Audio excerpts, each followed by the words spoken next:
Hello， 大家好。你知道语言的力量究竟能有多强大吗？和施法没有区别。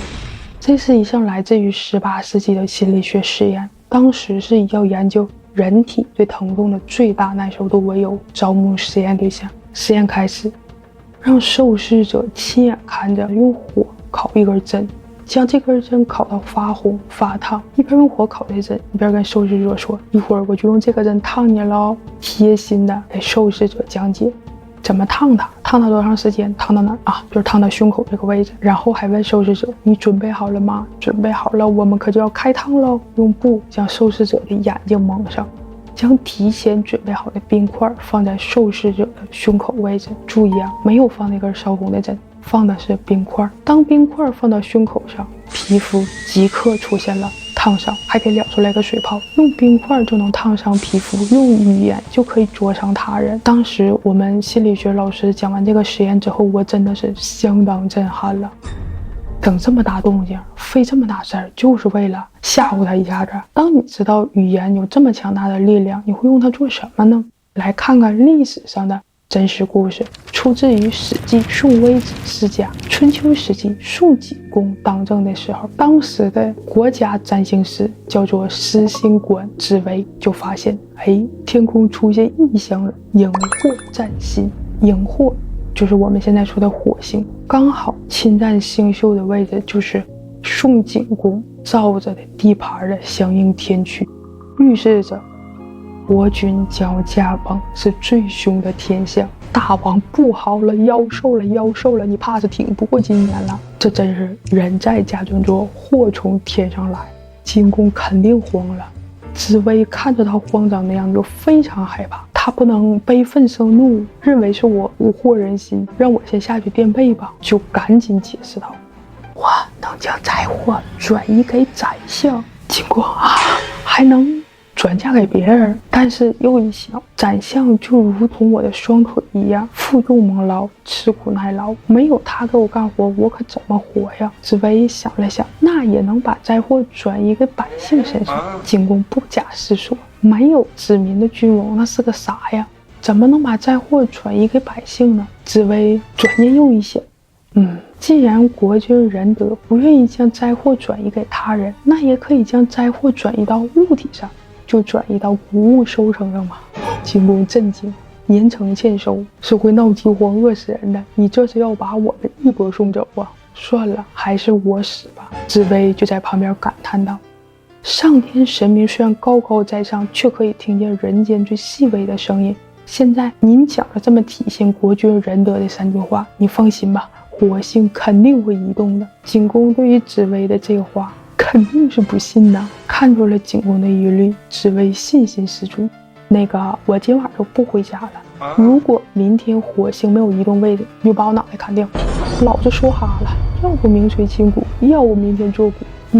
他都赢了。火星果然移动了3度，景公无事，宋国无难。这算是历史上有记录的一次无意中触发了语言功能。就这么玄幻的事儿，它咋能被记录到正史当中的呢？我们的紫薇，他除了是占星师，他还是太史，负责记历史的，那就让人对这个故事的真实性得打一个折扣了。我更愿意相信科学，那科学说的就更邪乎了。我们使用的语言甚至改变了我们的思维结构。2005年，一对心理学家就开始研究不同语言究竟会对人产生什么样的影响。他们就发现英语当中，不管是深蓝、浅蓝、克莱因蓝、爱丽丝蓝，都叫什么什么什么 blue，而在俄语当中却有2个词来分别描述深蓝和浅蓝。就找了一些说俄语的俄语学生和说英语学生进行实验，在电脑上出现3个蓝色方块，其中一个是目标方块，2个是选项方块，选择和目标相近的。是不是听着挺简单？你看一下，就这种题我觉得挺难。在这个实验当中，俄语学生总是可以更快更正确地做出选择，而英语学生并不能。俄语学生一旦看到这2种不同的蓝色，大脑视觉区域的相应部位就变得活跃，而同样的情况下，英语学生并没有。在俄语学生眼里，2个不同的蓝色相当于英语学生眼里蓝色和绿色的差别那么大，只是多了一个单词，就让含混不清的像素提高了。不就是清晰一点吗？也没有说的那么厉害。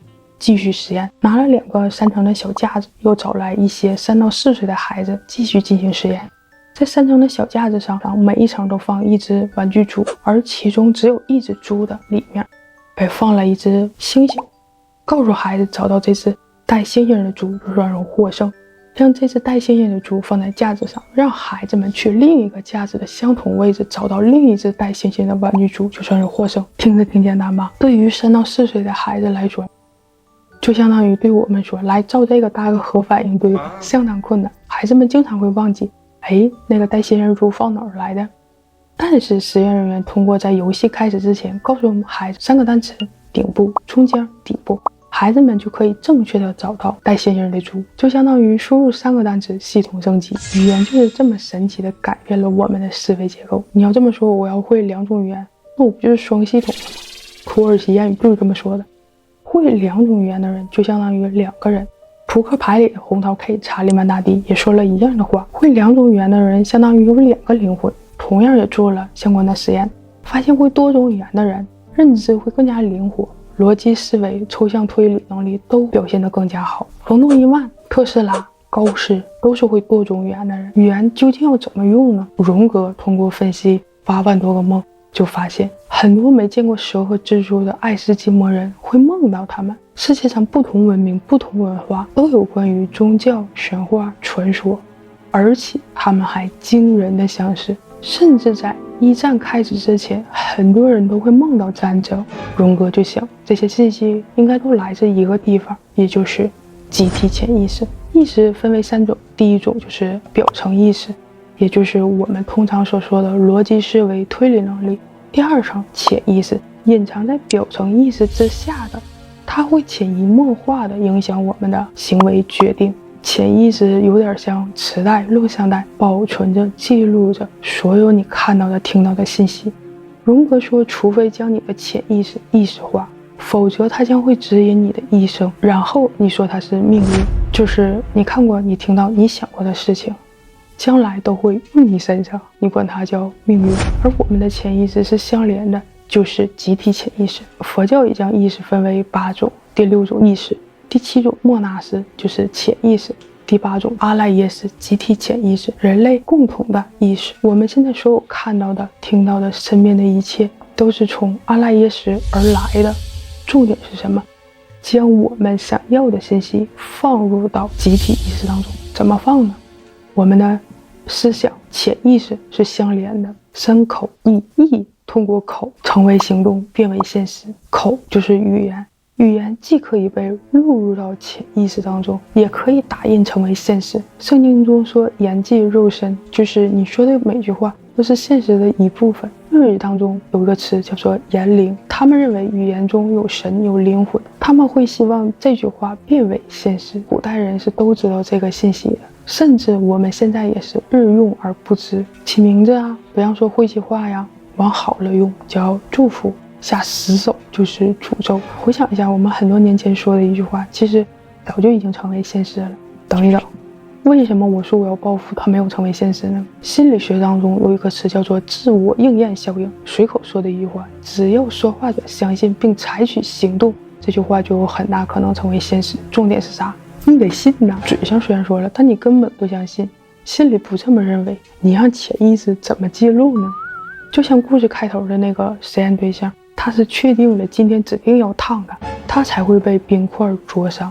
可是有些事情有些话我就是没有办法做到自欺欺人呢，没有事儿可以解决。你可能不知道世界大战的结束日期，但你一定知道3乘以7等于多少，因为你需要不断的重复乘法表。我们的大脑就是通过寻找固定的模式、一致的信息来理解这个世界，重复就可以将信息录入到潜意识。不断重复的现象，就连巴甫洛夫他家的狗都能学会。重要的是，即使你不相信也不要紧，谎话说了1000遍就成了真理，就是利用这个原理。同样，广告也是通过不断重复将信息灌输给我们的潜意识。接下来上强度了，潜意识里的信息可以变为现实，除了重复，还有什么办法能更快地将潜意识的信息变为现实呢？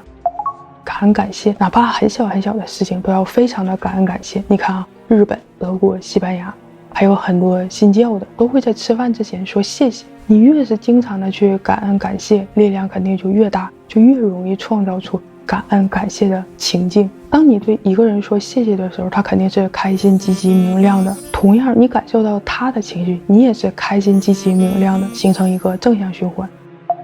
同样是说谢谢，谢谢的含量可不一样，有的是真的感谢你，而有的谢谢你的帮助，但是下回别帮了，纯属是为了客套口头禅习惯用语而已。差在哪？情绪情感，加入了情绪情感的语言更有力量。你越是让越多人参与到里面，关注到里面，这件事情的阅历就变得越大，力量肯定就越强。越是无我无私利他越好。别忘了我们的潜意识是相连的。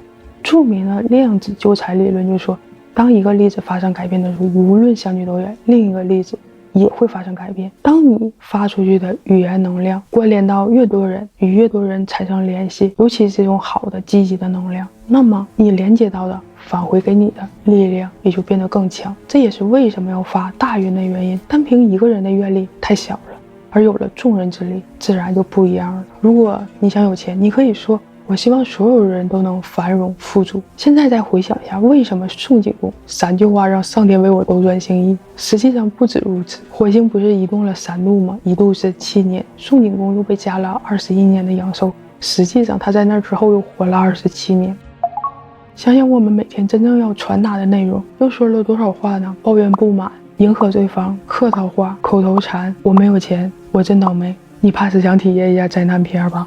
它都会让你与这句话保持在同一个振动水平。广告教父奥美的创始人大卫·奥格维就说过这样一句话：如果你想说服某人，希望某个人来买你的东西，那你就要用对方的语言和他聊天。为啥呀？你俩一个频率呀。我们说话是对别人说的，但实际上作用最大、影响最大的是我们自己。在互联网的时代，我们可以随便选择看什么听什么。如果你给牛奶加糖，牛奶会是甜的；如果你给牛奶加盐，那牛奶你要端给谁？我们每一天干什么、做什么、听什么、说什么，不就形成我们的一生吗？怎么会有差错呢？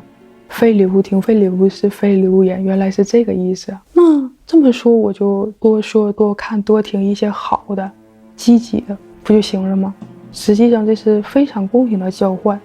你看了、听了、说了一些好的，将这些好的印记植入到你的潜意识当中，同时你交换了你的能量。就是说，我们说出去的话是从我们身体里发出的能量，而我们的能量是有限的。你说了很多话，那就消耗了很多能量。如果你保存你的能量，清晰的能量集中在一句话上，这句话力量肯定就会特别强。道家养生就讲求少说话，闭口取舌识太静，闭口养神，开口神散，甚至呢看都不看，听都不听，闭目内盼，那怎么能够补充能量呢？现代心理学家威廉詹姆斯就说，我们的精神机能就像食物和水一样，储存在我们的身体里。而日常生活中，比如说躲避车流啊，做判断啊，做决定啊，和陌生人聊天呢，都是会消耗精神机能的。而自然当中刚好储存了这种精神机能。他是心理学家，这是一个正经心理学家该说的吗？南怀瑾南师经常提到这样一个故事，说他年轻的时候，一个道士看到南师非常震惊，年轻人就是年轻，你怎么可以这么看花呢？你这么看花会把眼睛看坏的啊！花不这么看还能怎么看呢？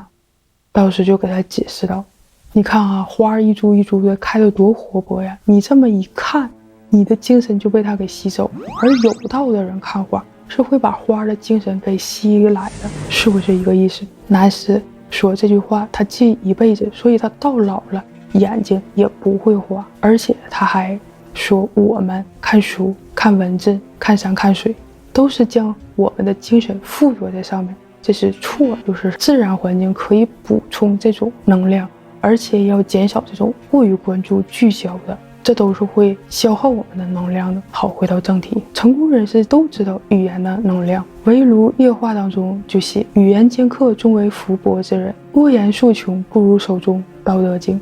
如果你把一个满嘴积极语言和一个只会说消极语言的两个人放在一起比较，你就能知道他们的生活差距究竟能有多大了。约瑟夫·墨菲《山海经·大荒北经》当中就记录了这样一个故事：巴斯王子所欲阻止者，令曰神背行。巴时常跑出来玩，对于人类来说那就是灾难。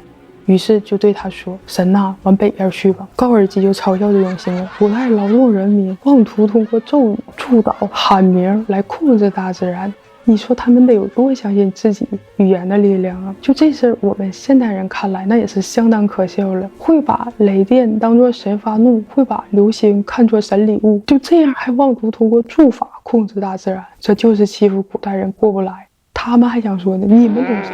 真的有用。今天就聊到这儿，拜拜。